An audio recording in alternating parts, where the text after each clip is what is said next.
Okay, നമ്മുടെ task list 1-ലെ 6ാമത്തെ ഏരിയത്തെക്കുറിച്ചാണ്.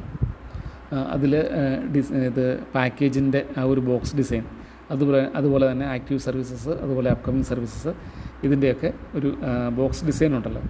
അതിൽ ഇപ്പം എം ഡി സ്പേസ് കുറച്ചധികം തന്നെ ഉണ്ട്. അത് മാറ്റിയിട്ട് ആക്റ്റീവ് സർവീസസ് അല്ലെങ്കിൽ അപ്കമിങ് സർവീസസുമായിട്ട് ബന്ധപ്പെട്ട കൂടുതൽ വിവരങ്ങൾ ഉൾപ്പെടുത്തി നമുക്ക് എക്സ്ട്രാ സ്പേസ് മാറ്റാം. അല്ലെങ്കിൽ നമുക്ക് മറ്റ് എന്തെങ്കിലും ഇപ്പം സ്പേസ് റിമൂവ് ചെയ്യുന്ന രീതിയിൽ എന്തെങ്കിലും കാര്യങ്ങൾ ചെയ്ത് നമുക്ക് മാറ്റാം. അതാണ് ഉദ്ദേശിക്കുന്നത്. ഇപ്പോൾ ഞാൻ എടുത്ത സ്ക്രീൻ കണ്ടല്ലോ, അത് സെല്ലർ അഡ്മിനിൽ ഈ ആക്റ്റീവ് സർവീസസ് അതുപോലെ അപ്കമിങ് സർവീസസ് ഒക്കെ ഡിസ്പ്ലേ വരുന്നുണ്ട്, ബോക്സ് വരുന്നുണ്ടല്ലേ.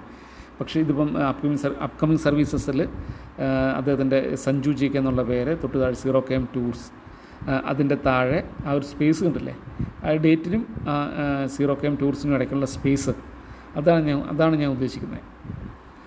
അപ്പോൾ മറ്റെന്തെങ്കിലും എളുപ്പത്തിൽ APIയിൽ വരുത്താൻ പറ്റാവുന്ന ഡീറ്റെയിൽസ് ഉണ്ടെങ്കിൽ അത് കൊണ്ടുവന്ന് നമുക്ക് ഏരിയയിൽ നിന്ന് ഫില്ല് ചെയ്യുക.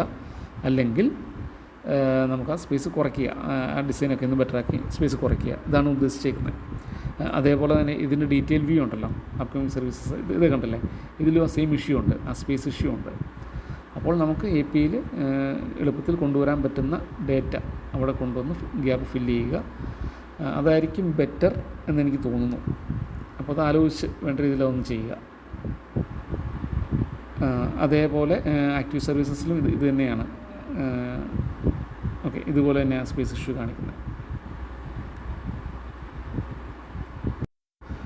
ഇതിൽ എന്തൊക്കെ ഡീറ്റെയിൽസാണ് എക്സ്ട്രാ കൊണ്ടുവന്ന് ഫില്ല് ചെയ്യാൻ പറ്റുന്നത് എന്നുള്ളത് ജസ്റ്റ് അതൊന്ന് ആലോചിച്ച് നോക്കുക. ഇല്ലെങ്കിൽ വേണമെങ്കിൽ ജസ്റ്റ് എന്നെ ഒന്ന് വിളിക്കാമെങ്കിൽ ഞാൻ നോക്കട്ടെ, എന്തെങ്കിലും എനിക്ക് തോന്നുന്ന എന്തെങ്കിലും ഐഡിയാസ് ഞാൻ പറയാതെ. ഇതിപ്പോൾ ഞാൻ ഇത് കസ്റ്റമർ വ്യൂവിലെയും അതുപോലെ തന്നെ സെല്ലർ വ്യൂവിലെയൊക്കെ ആ പാക്കേജ് ലിസ്റ്റിംഗ് എടുത്തേക്കുവാണ്.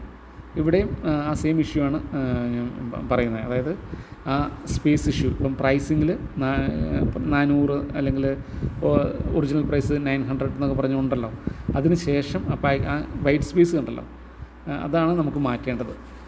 അപ്പോൾ അവിടെ എന്തെങ്കിലും കാര്യങ്ങൾ അഡീഷണലായിട്ട് കൊണ്ടുവന്നോ അല്ലെങ്കിൽ സ്പേസ് ഒന്ന് അഡ്ജസ്റ്റ് ചെയ്ത് കൊടുത്താൽ മതി.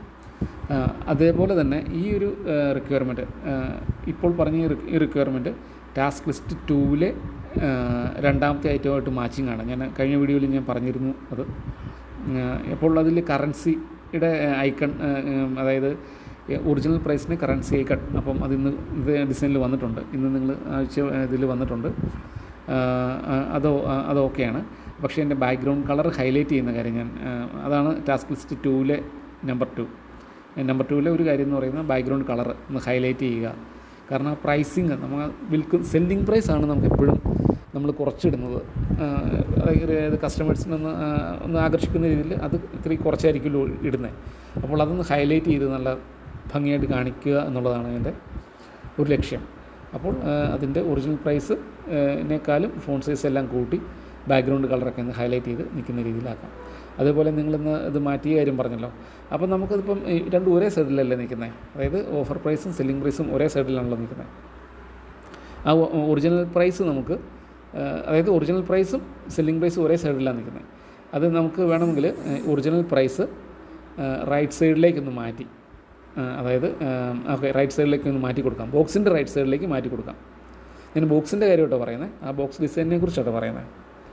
അതുപോലെ സെല്ലിംഗ് പ്രൈസ് അവിടെ തന്നെ നിന്നോട്ടെ, പക്ഷേ ഈ പറയുന്ന പോലെ ഹൈലൈറ്റ് ചെയ്ത് ഒന്ന് ഭംഗിയാക്കി കാണിക്കുക. അപ്പോൾ ഇത് ഞാനിപ്പം പറഞ്ഞ ഈ വീഡിയോയിൽ തന്നെ ഈ ടാസ്ക് ലിസ്റ്റ് 2-ലെ കാര്യം കൂടെ ചേർത്താണ് ഈ വീഡിയോയിൽ പറഞ്ഞേക്കുന്നത് കേട്ടോ. ഓക്കെ, എന്തെങ്കിലും സംശയം വന്നാൽ എന്നെ ഒന്ന് വിളിച്ചു കഴിഞ്ഞാൽ ഒരുപക്ഷെ ഞാൻ പറയുന്ന രീതിക്ക് കുഴപ്പം കാണും. കാരണം ഞാൻ കറക്റ്റായിട്ട് ക്ലിയറായിട്ട് പറയാൻ സാധ്യത കുറവാണ്. അപ്പോൾ എന്തെങ്കിലും സംശയം വരുവാണെങ്കിൽ എന്നെ ഒന്ന് വിളിച്ചാൽ മതി, ഞാൻ കൃത്യമായിട്ട് പറഞ്ഞുതരാം. ഓക്കെ.